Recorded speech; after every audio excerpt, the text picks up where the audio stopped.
Hello, everybody. Well, it's been a while since I did any kind of video update or update at all, I guess, because life's been kind of ridiculous. So, um, and every time I keep meaning to do it and keep meaning to do it and keep meaning to do it, and then something else happens and I don't do it, and one day turned into 20, turned into 3 months, turned into 6 months. So I don't even know where to start, except that hemodialysis sucks. I hate it. It's intrusive and takes up too much of my time and leaves me feeling faint and weak and out of control of my body. So um, I've been really wanting to try to find a way to take back control of my health, and I think I found a way. I'm just not real sure yet because I haven't been able to start, but I'm going to be taking some supplements starting next week. Hopefully they get here Friday so I can try them on the weekend. And I'm going to be tracking my progress because several things I want to focus on, of course, my overall health, but I also want to keep track of several actual traceable factors like my blood pressure, my iron count, my um,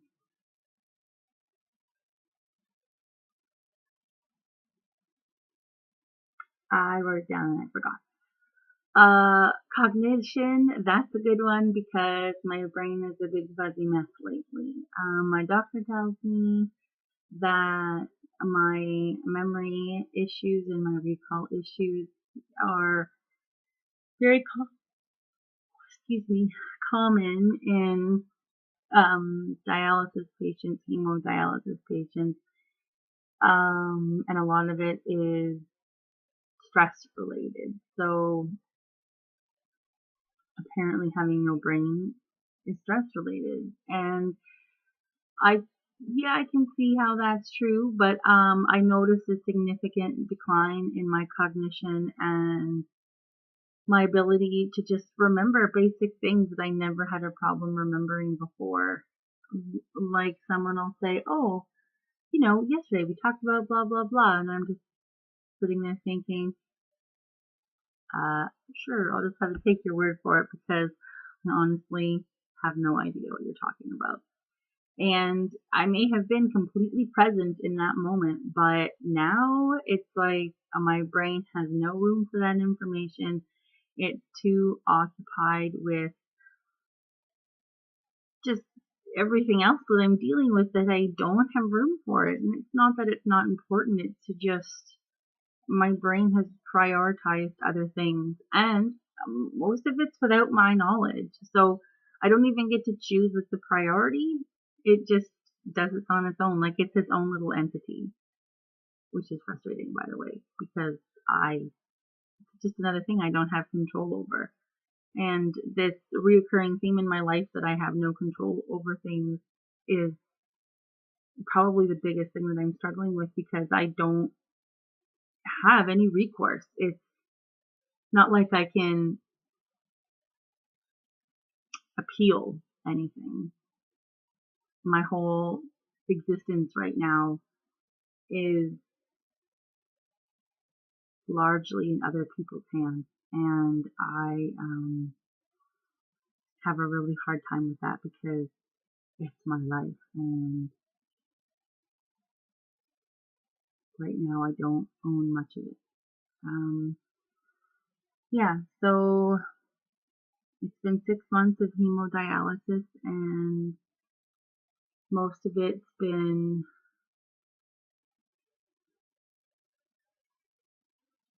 difficult, would be an understatement.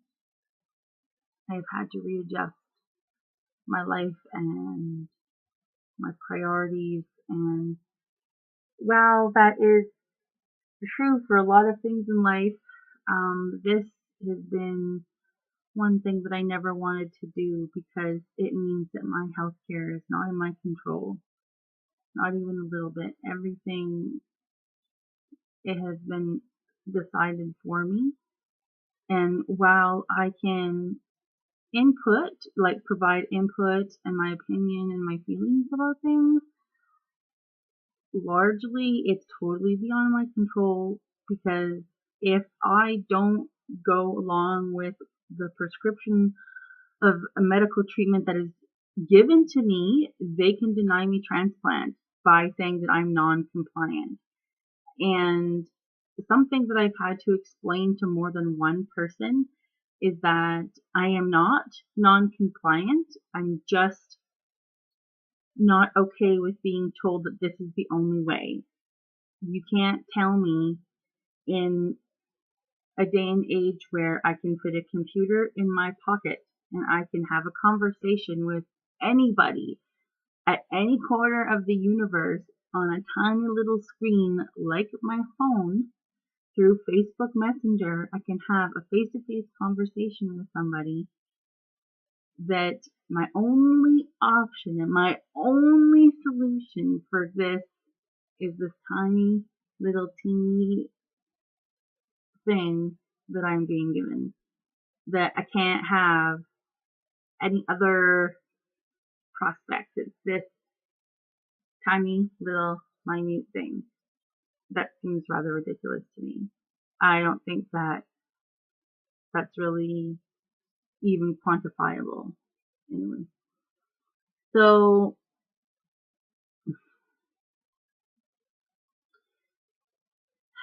now we've gone and switched my dialysis, because the whole point of doing hemodialysis is to strengthen my heart so that I can be approved to go back on the transplant list, right? Well, recently my blood pressure spikes and crashes, spikes and crashes, spikes and crashes while I'm doing hemo, which is no good for your heart, obviously, and just no good in general, because the crash makes you really dizzy. Dr. Wong, that's my nephrologist, has always said that I'm a really weird patient in the sense that I'm asymptomatic. So that means that I could be having, like, my blood work can show all these things, all these issues, but I don't have any of the symptoms. For example, my blood pressure is really high. It can be like 215 over 109. And the nurses will be freaking out. They're like, oh my God, you need to lay down. Do you need something to eat? Do you need this? Do you need that? Do you have a headache? How do you feel? Blah, blah, blah. And I'm like, I feel fine. Are you sure? Yes, I'm sure. After chemo one day, I had one nurse ask me 4 times in a row the same set of questions.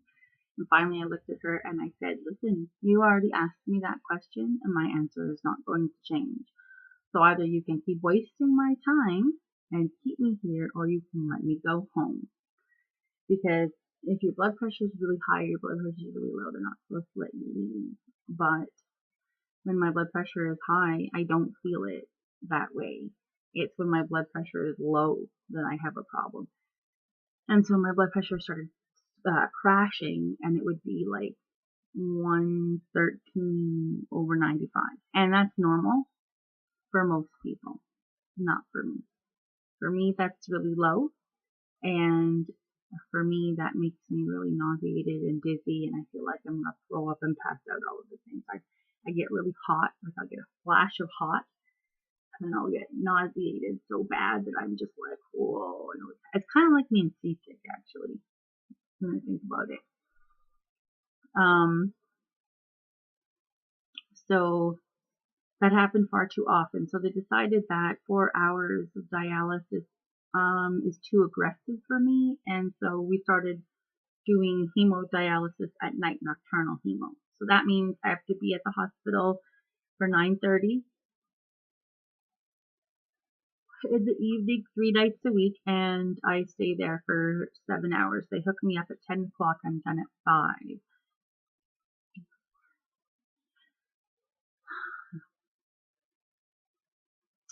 3 days a week. So it was Sunday night, Tuesday night, and Thursday night. And it's only been, I'm on my second week now. And last night was the first night that I actually slept. All the other nights previous to that I'd done and I hadn't slept. And now the new problem that I've been having is that my blood keeps coagulating inside the machine. So they keep having to disconnect me, clean the machine, and rehook me up. Because then the machine beeps every 10 minutes because there's a blood clot. Isn't that gross? So they have to adjust my heparin level because before, when it was on 4 hours, your blood is moving faster, and on 7 hours, of course, it's moving slower. So they take out the same amount of fluid, but it's over a shorter period of time, or a longer period of time, so it's supposed to be more gentle for your body. So it's supposed to help my blood pressure stabilize, which is obviously the goal here. Now, initially, Dr. Wong had prescribed for me to do PD on the nights that I don't do hemo, which sucked. But even previous to that, he had told one of my PD nurses that he wanted me to do PD on the nights that I don't do hemo and during the day. So basically, he wanted me to do dialysis 24/7. And when the nurse told me that, I looked at her and I just blinked and I said, that's not going to happen. And she said, yeah, I told him it wasn't a good idea. And I said, no, you don't understand. I don't care if he prescribes that for me. I'm not doing it. I refuse. I mean, having to concede beyond what I ever thought I would be able to handle doing hemodialysis, even conceding to do hemodialysis was a huge thing for me because at one point, like when I was first diagnosed, I said that I would rather die than do hemo. I'd rather just not do anything at all. And I don't know that I can really give you a good enough reason, except for it's so hard to explain because it's not really something logical. It's something about my spirit and my mental health and my life, because I feel like that doing hemodialysis is just keeping me alive. And if transplant wasn't an option, it would be like being on life support. And if I was on life support, I wouldn't want to be on life support. If something, say I got into a terrible accident and I was on life support, and if after a while they decided that I wouldn't live unless I was on life support, I would rather not be kept artificially alive. And hemodialysis is like being kept artificially alive because I'm not living, I'm just surviving. And I have no desire to simply survive. So reconciling hemo has been really difficult for me. And now doing nocturnal hemo for the past couple of weeks has been really hard. I haven't slept much. And my medication all got changed around my first night. I was done hemo when I was waiting for my ride home. I went down to the waiting room. I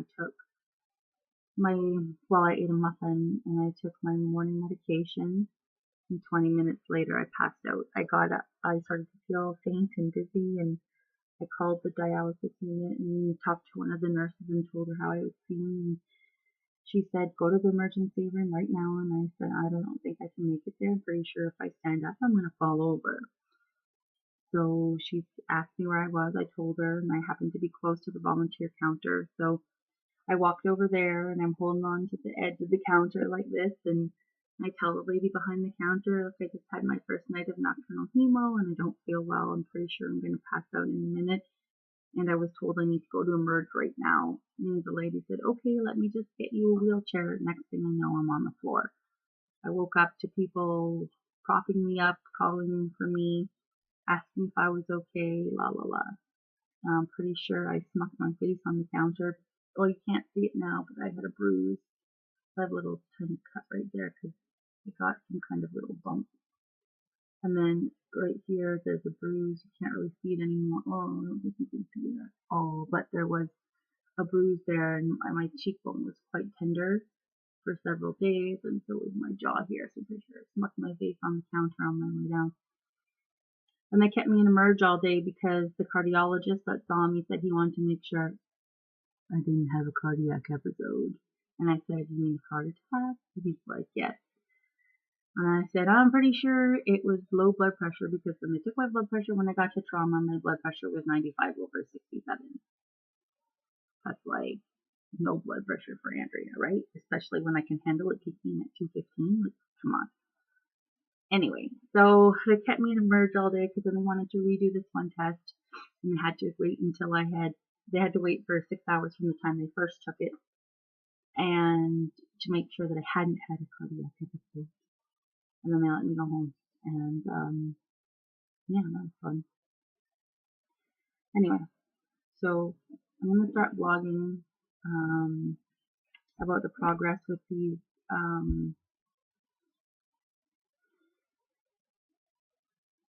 I want to say pills, probiotics. That's not the right word. See, brain fog. Like, what the hell's the word? I swear, it just fell out of my head.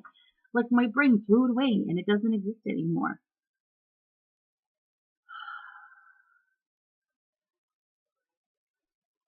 Okay, natural medication that I'm going to be taking to help with things like blood pressure, cognition, joint pain, swelling, overall body pain, sleep because I have insomnia issues. Well, I just have sleep issues in general because I get really sore and I can't like sit in one position for too long because I get really stiff and just like creepy old lady and I'm only 36 and I feel like a lot of times I walk like I'm a little old baby. Anyway, I'm hoping that this will help increase my energy level so that I can actually take care of the toddler and play with her because it's going to be summer soon and she's going to want to run and play in the park and do all kinds of fun things and she likes dragging me everywhere and she says, Andra, let's do this, Andra, you play, let's play.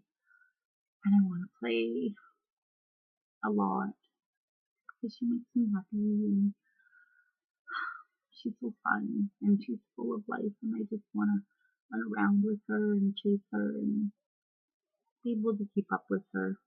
She too has infinite energy. She's so lucky. Anyway, so that's where I'm at today. I haven't started supplements. That's the word. See, thanks, brain. It's like working in slow motion. Anyway, it's been rather frustrating.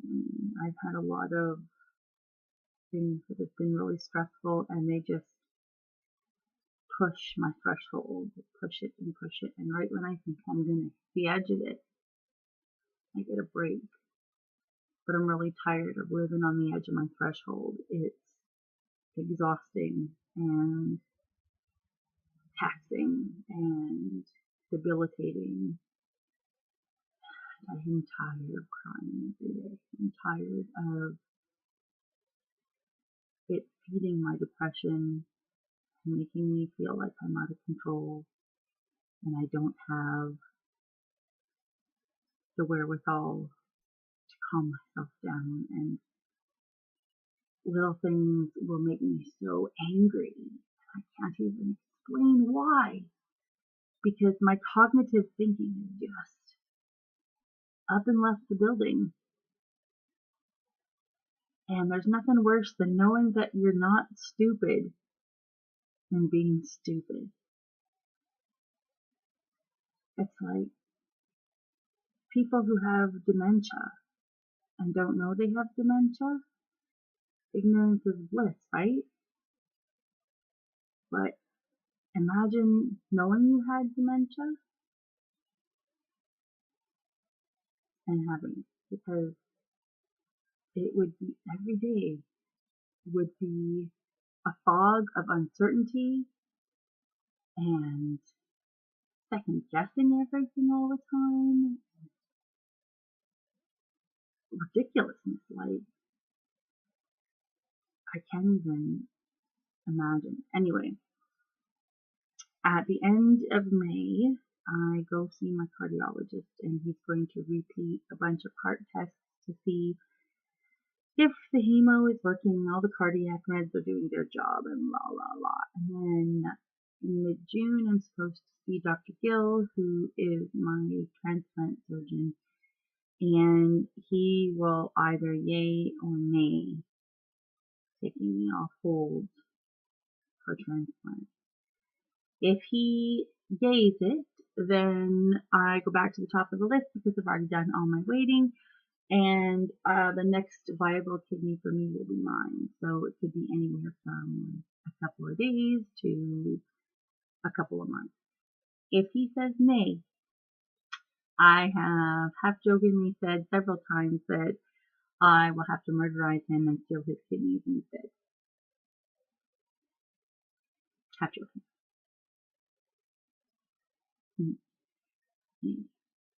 On that note, it turned out to be a 22-minute blog post, and sorry, I hope that the ones going forward will be less lengthy. If you managed to watch the whole thing, kudos to you, and the magic word today is pineapple.